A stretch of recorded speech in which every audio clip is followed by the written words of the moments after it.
mentioned creating your own path. What's the path that you want to create for yourself? I want to get a message out and help other people while also building myself up and getting what I want. That was good. Yeah. Happiness is what happens. And that stuck with me even through challenging times that followed uh, being in the army, being an educator. When people didn't believe in me, I still was able to believe in myself because 5 years ago, I discovered podcasts and it changed my life because I started to listen to all these podcasts and start to hear all of this free information and all these fly on the wall conversations with these amazing people. And it literally changed who I am as a person. So find that, whatever it is, that truth that aligns with us, that makes us feel good, and use that to ground us. Wow, because life is going to come faster to those people who do that to credit. So I just want to say, whoever's listening, thank you. Hey everyone, welcome to the Case by Casey podcast. I'm your host, Jethro Casey, and if you're a new listener, this podcast is all about uncovering the secrets to success, one case at a time. I'll be interviewing amazing guests to try and understand what it means to win and succeed in life. If you want to go faster, you go alone, but if you want to go further, we go together. So join me on trying to figure out the secrets to success. Hey everyone, back with another episode of Case by Casey. Today's guest is an international keynote speaker on leadership and peak performance, who's influenced millions all over the world, lives all over the world, including mine. He's taken part in American Ninja Warrior as an award-winning entertainer for NBC, and when that wasn't enough, he decided to compete in American Ninja Warrior himself. And now, author of his debut book, Fail Proof. I welcome Alex Weber to the podcast. Man, thanks for having me. No problem. So I'm just going to give a background on how we met. So Yeah. I was at a leadership conference and Alex was one of the speakers there, and I was blown away. We all were by his speech and his talk. And after, it was crazy because he was so confident on stage, or you were so confident on stage. And then after, it was, I guess, like a crazy switch to me, because after you were like super humble and everybody was coming up to you and you were just like, it was just interesting because that was my first time seeing somebody who had like all this like titles and accolades. And then I was expecting, because I think most people would expect somebody like that to have like a, I guess, higher like sense of ego, but it was actually the exact opposite. So I appreciate you for that. Oh, that means a lot, man. Thank you for saying that. Mm-hmm. So I guess the first question I've had is, after listening to most of your audiobook, it was super interesting, and something that really stuck out to me was your year of failure. Can you just talk about like that and kind of just like that whole experience? Yeah. And hey, man, thanks for reading the book or listening to it. Mhm. And it was great to meet you there. And I always appreciate in people because I've had to do this in my own life. Mhm. You know, I remember I'll get to the year of failure, but I Mhm. remember when I first moved to LA and was getting into entertainment, I worked for this big producer. He did all those Twilight movies, Mhm. like the vampires and all that. And I was just like, I was a gopher. I was going for everything. But one day he goes, I heard him on the phone with this big studio, and he goes, I think 90% of my job is following up. And that always stuck with me. And so, to your listeners, and also I just appreciated that in you, is that you reached out to me and you're like, hey, let's make this happen. And it's a great quality. And I've had to do it. I'm doing that all the time. So the year of failure was, I was doing finance and lacrosse at Penn. Mhm. I left all that because I was like, I really want to go into entertainment. And I found my way. I started to host. And as I was getting going with hosting, I was in like my mid 20s, and something happens where people start calling you, if you played sports, a former athlete. And every time they did that, my heart would break a little bit. But I was just like, that's what life is, right? Like, so you just got to handle it. Just handle it. You're a former athlete. But I remember that because I would start to eat like a former athlete. I would drink like a former athlete. I would just like not take care of myself. But I was like, that's what happens. You're an adult, and sometimes adults gain weight, and just get back to work. And why I say that is, while I was hosting, I got pitched to host for American Ninja Warrior, which is like the craziest athletic show. So then I was around all these athletes again, but I was still on the hosting side. But what was really interesting was that part of my job was not only to host and be like, here we are in Kansas City, this obstacle is crazy. They thought it'd be fun if I actually got up there and tried it. So now I was trying all these crazy obstacles and they were like, just fail, it'll be funny. And I flung off them. And then at the end of the first season, they were like, you know what? It would actually work better if you got good at these obstacles. And I was like, yeah, for sure. Yeah, okay, yeah, it's easy enough. But that was really the beginning of that year of failure, because now for this dream job hosting for NBC, I needed to get good at these obstacles that were so scary that all my track record was failure. And now my bosses had asked me to be good at it. Now, where it really became a year of failure by day and by night was like, all right, now I'm going to the Ninja Warrior gyms, but also I've loved stand-up comedy. And I had this dream of doing stand-up comedy, and I would get close to it. And I say a lot, good is the enemy of great. And to be really mindful of, don't get close to your dream, because it's not your dream. Either go after it or don't, but close is not your dream. And so I was doing sketch comedy, like making funny videos. I was doing improv. I did all the improv of Upright Citizens, UCB. I was on an improv team. We were performing at theaters. It was close to being what I wanted to be, but it really wasn't it. And there was some like comfort in, oh, well, improv, you got a team up there and the stakes are a little lower. And finally, I just had this honest moment with myself, which I run a men's group, and I actually told them this last night, is you got to just have the honest moment of, you can either go after this thing you want, let's call it a dream, but any big goal, you can either go after it, or you don't have to, but you have to be okay that you will have a regret. And I just remember telling myself, like, all right, Alex, man, like, you're scared to go after stand-up comedy. Of course you are. It's scary. But if you don't, just know that on your deathbed, you're going to regret it. And I was like, well, that's intense. But I'm like, all right, well, you know what? Honestly, screw it. We're creatures on a floating rock. Like, let's go. And so I just started showing up at stand-up shows. I would just show up to them, and I would be so awkward, and I would like try to start conversations with people. And then the more shows that I went to, I'm like, hey, Andy, I saw you perform last week at this show. And he's like, oh, okay, cool. And then fast forward a few weeks, I got on like a 5-minute spot. And then one of the stand-ups offered to do a show with me that we produced every week. But why I say that is because this was during the Ninja Warriors process. So by day, I was failing at Ninja Warrior. Then I would get in my car and go to stand-up, and I was failing at stand-up. But the blessing of it, I did that for a year straight. The real blessing of it was that all those intense emotions that we deal with failure, like, it's embarrassing, it's frustrating, it's like daunting of like, are we still going to do this? What are other people going to think? It's discouraging. After about a week of it, I was just like, I feel like I'm maxed out. Like, I don't think I can care anymore. I've been embarrassed and frustrated too many times this week. So it almost built up my tolerance. And then it was freeing, because then I stopped caring if I would fail in front of people.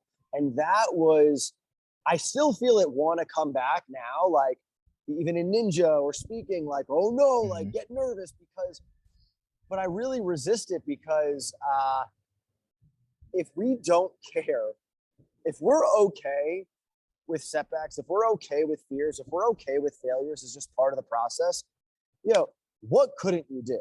Truly. So you said a few things there that kind of stood out to me. One, you said that when people were calling you like a former athlete, it kind of seemed like, maybe I'm assuming, but initially maybe you didn't believe it or you didn't want to like accept it. But after a while, like the words and the opinions of people started kind of to like seep into like yourself and your self-belief. And that's also something that you talk about in the book, which I think is super powerful, self-belief. And then you also said to don't just like go after your dreams, but like actually like, or you said something about like good is sometimes like good enough for some people, but you need to become great. And I think that's awesome, because like you mentioned in your book, you mentioned like the belly flop into the pool. And I think like me starting the podcast, I was basically I was like thinking of ideas. I was doing everything except starting the podcast. And it was comforting, like you were saying. And I think a lot of people do have that. So I guess what advice would you have for somebody who's kind of in that little comfort zone where they feel like they're making progress, but they haven't actually taken the step? Yeah, that's awesome, man. And you said two things that I'll talk about. The self-belief one. Mhm. I just think be really mindful to not take your identity off of what other people think you are. And there's even like, I think Jay Shetty's got like this philosophical quote, I'm not what I think I am. I'm not what you think I am. I'm what I think you think I am.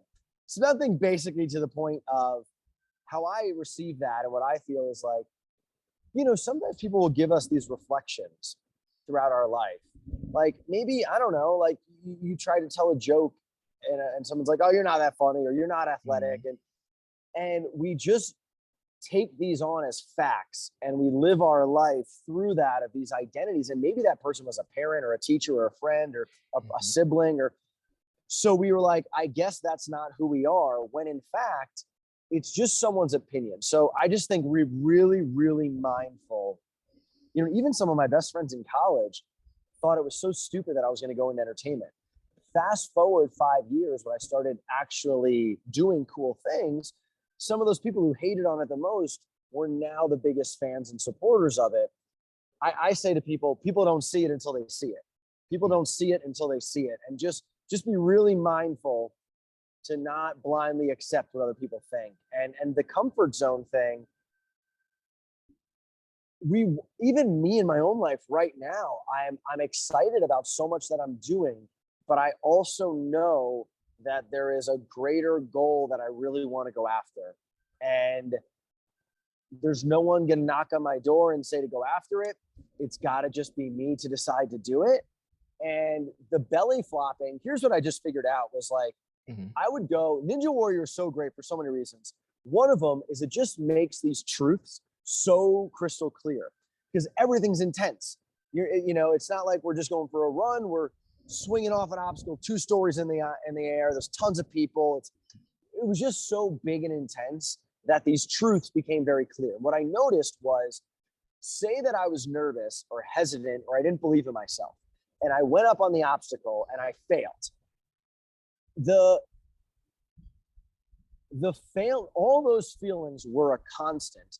If I did that, like if you hold back because you're hesitant or fearful, versus if I didn't care about what people think and I got up there, I still felt the hesitance, I still felt the nerves, I still felt the fear, but I just decided to give my best. All of the negative things were a constant. The only difference was by actually giving it my best, the progress and the confidence and the momentum changed. So I encourage people, if you're going to go after something, like, let's say, I don't know, I'm spitballing here. Let's say you want to do a jujitsu. You watch an MMA thing and you're like, that looks cool. I'd like that life skill. Or if this is more relatable, you know, you want to lose 5 pounds. So you're like, I'm going to pick up cycling, whatever it is. If we just go and do this at this passive entry level, kind of like dipping our toe in, you're still going to be exhausted. You're still going to be overwhelmed. You're still not going to know what's happening. That's a constant, whether you did it 1 class a week at the beginner entry level and you sat in the back, versus if you decide to go 3 times a week with maybe the intermediate level and you got right in the mix, you're still going to be overwhelmed. You're still going to be nervous. You're still going to suck at it. But now there's so many more positive things that are in your direction. So I think something that's super important is kind of like the stressful situations bring out I guess the reality of things. So like what you were saying in Ultimate Ninja Warriors, that those stressful situations kind of reinforce all the truths that you already knew. So it's like, regardless of if you wanted to hide from it, you couldn't. And something that you mentioned was your men's group, and that's something I'm super interested about. Could you explain to the people what Men We Admire is? Thanks, man. It's been really special. So, you know, one thing that I also share in talks and with people is what I've learned is that challenges breed rewards. So we don't want tough things to happen. I don't. I'm sure you don't either. But what I say is, if a really hard thing is happening in your life, there are gifts in it. There is a seed of something good there. If we commit, if we mine for it, if we don't bail and escape. And that's happened so many times in my life. And, you know, 2020 was a dark year for me. I basically went from, and I know this is the case for a lot of people, but I went from basically living my dream or about to live like my fullest dream to then everything was gone. Work purpose was gone. Competing on American Ninja with my mom there, who's had cancer, that was gone. I went through a breakup. I broke my hand. When my hand broke, I was like, I'm done. I'm done. And that went on for a few months. And even as I picked myself out of that, I would say depression, I wasn't back. I was just like, you know, I was doing what a lot of us do. I was checking the boxes and I was fine. I don't know. I'm fine. I was fine. I was doing fine with work. I don't know. I'd hang out with some friends. I'd go out to dinner. I was fine, but I was not who I wanted to be. And I had that honest realization. And I made this list. I was like, you know, this is not who you want to be, man. So who do you want to be? All right, well, who are men that I admire? And I think something bigger than me, because that's not even a phrase that I've ever said. And I took out a notebook and I wrote down men I admire. And I made a list. I go, okay, Dr. Cloud, man, I just love how he is with his family. He's such a good guy. Ben, he's so bold and chasing things. Aaron is always who he wants to be. He's always authentic. And I got to about the fifth name and I was like, I got chills. And I was like, that's what it is. And I took out my phone and I just said, I'm making a list of men that I admire and I'm not on it. And I want to be. And I think there's a lot of us. And that led, man, I get chills. That led to this group called Men We Admire. Mm-hmm. And it's been this growing community over the last year and a half. We meet virtually Sunday and Monday nights, 2 different groups. I had it last night. I'll have it tonight. I've spoken at universities and high schools on being a man you admire. And we do in-person retreats. And man, it's just, I think what I'll say to that is, like, I was in a team. I was part of a fraternity. Then I lived with guys after college. But society, I hate to go like society, but society has a way of kind of ushering us in adulthood where we really lose those deep friendships. And we kind of, I felt like I was an athlete without a team. And it's just been such a blessing to have really great guy friends who support you. Yeah. So something that's super important is having that support system. And you said that a lot of people, like, after college, kind of, it seems like not a lot of people have like that support system exactly. And I saw somewhere that I think teenagers and college students only have, like, consider somebody one, like their one person who's their true friend, which is kind of sad nowadays, because I think without those, you don't really have anybody to talk to. And I think nowadays, I think it's getting better, but men's health, I think the only real person you could talk to are your boys about that stuff, because that's when you could get to be soft and your guys know what it like feels like. So I guess to somebody who doesn't have that support system, what are they kind of missing out on? And let's say let's say there's a guy thinking right now, I don't need any friends, I'm a lone wolf type of attitude. What would you say to that person? Oh man, it's a good, I guess there's 2 people there that you mentioned. I'll speak to both of them. One of them might want friends. Mm-hmm. I say friends, that kind of sounds like an after school special, but it's like, you know, it kind of is like your crew, your squad, you're like really good, close friends. Mm-hmm. So one of them is if you want it, but you don't know how to find it. And I've gone through that as an adult. And, you know, I've been fortunate that, especially as moving to new cities and things like that, my recipe was just like, well, do the things that I'm passionate about, show up as my fullest self, and I'll maybe meet people. So that was lacrosse, that was stand-up comedy, that was going to like, Ninja Warrior stuff. And that has proved pretty successful. So I would just say, if you're listening to this, and even if you're at college, which is you have so many people around, but you can also feel alone in the crowd. And I definitely get that. I would just say, you know, one thing, I've also traveled around the world alone. And one of my biggest takeaways from that was be open and not closed. Meaning we live in a time where you can put the headphones in, you can go down a scroll hole. And I've done that. And oftentimes it's almost because of my own insecurity.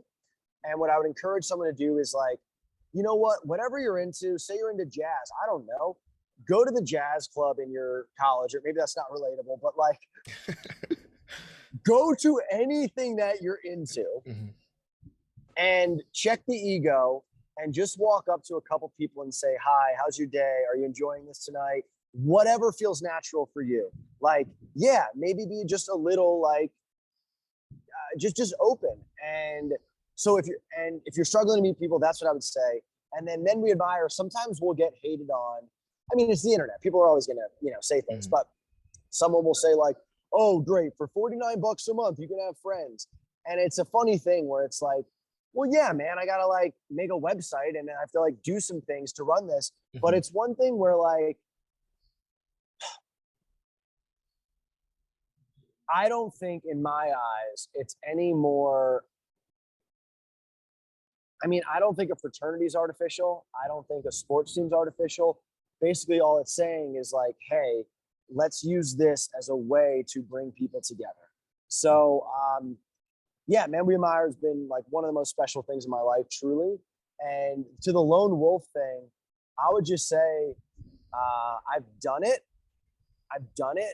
And my two takeaways are,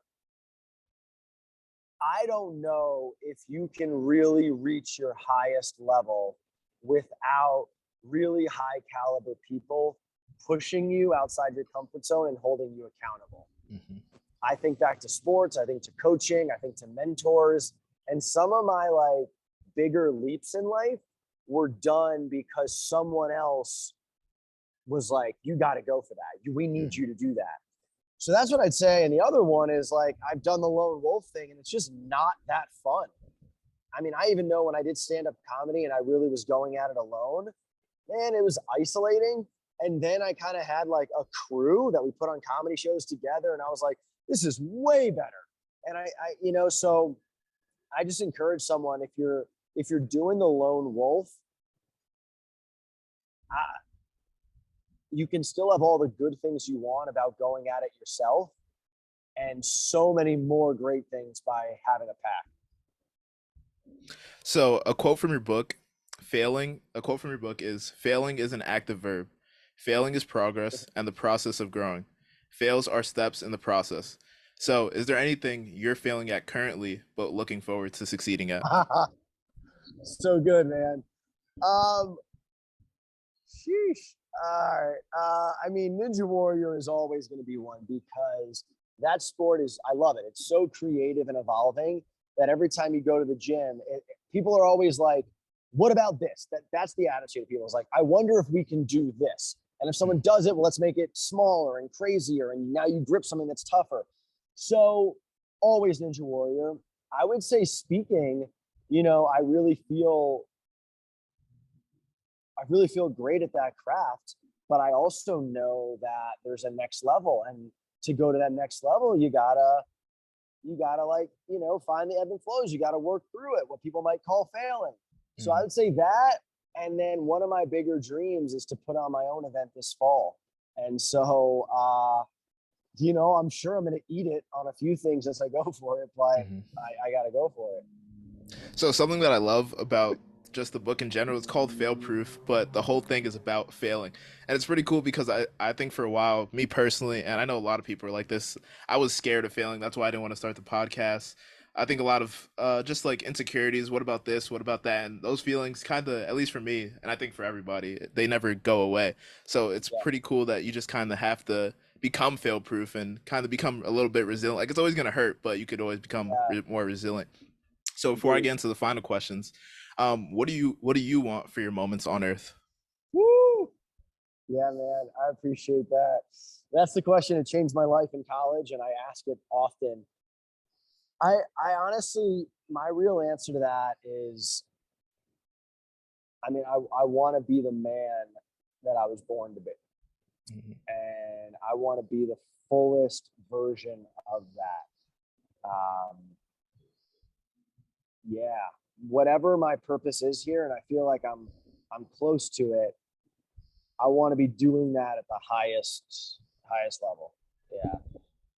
Yeah, I believe that's kind of, well, this might be like, I guess out there, but I believe that's kind of everybody's purpose in some sense, like to become the best version of yourself. And that's definitely my goal, to become the greatest version of yourself.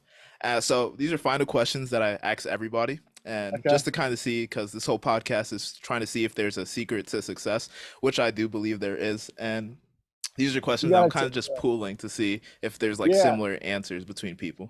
You gotta share the secrets with me. Yeah, for sure. I think you got it down though. one of the questions is, what's your definition of success? That's a great question. For me, it would being the highest version of myself, Mhm. and Okay. and living that out in reality. Yeah. So let's say today is your last day on Earth. You have the world's Oh attention. man. With all the experiences you've had, the conflicts you face, and the lessons you've learned, you are able to tell people two things. What would be your advice? Be brave.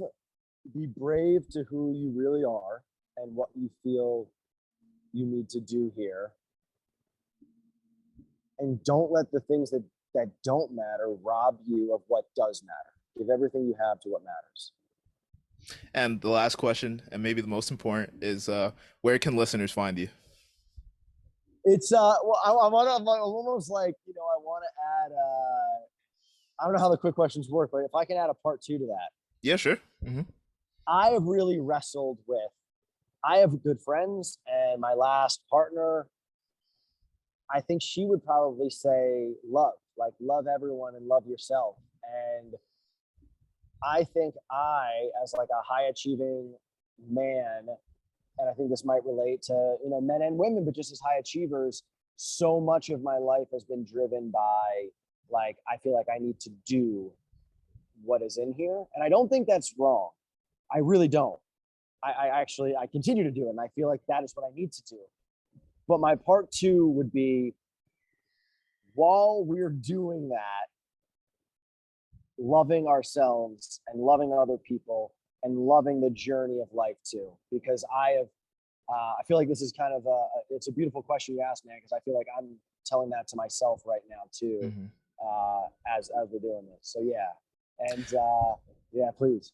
Yeah, so it's interesting because I was talking to my fraternity had like another convention, and one of the guys that was the mentor with me, he was much older, and I was asking him like, do you see any like, I guess, significant traits or like occurring traits in successful people? Because I talked about imposter syndrome and that feeling of not being enough, and he said, yeah, most success, because he's a consultant. He said, yeah, most successful people have that feeling of not being enough, and it's kind of, I think, why a lot of successful people do become who they want to be, because they have that like feeling that they need to do more. But also the opposite of that is that side of love.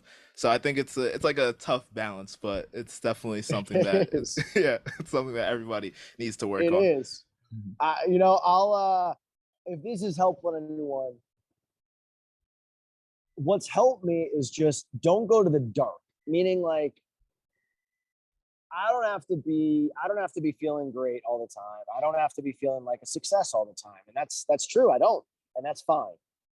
But can we just be neutral? Like, I've tried to cut out the times when I'll go and just start beating the crap out of myself, and my voice will get so ruthless. What I'll try to tell myself in those moments, if this helps anyone, is just be neutral.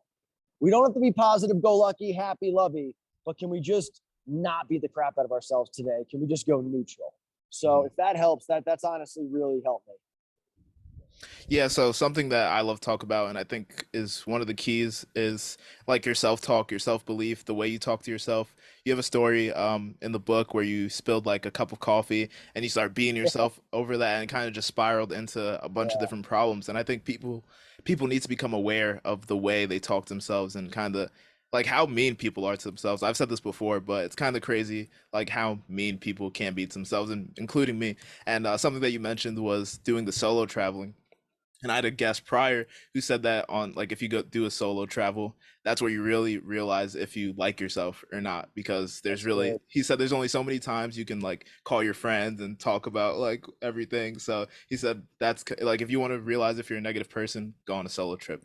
So that's something I'm kind of scared of doing, but that I'll definitely do in the future. I definitely agree. I've done a lot of it, and I think, like, I've done international ones. I've gone to like Argentina and Europe.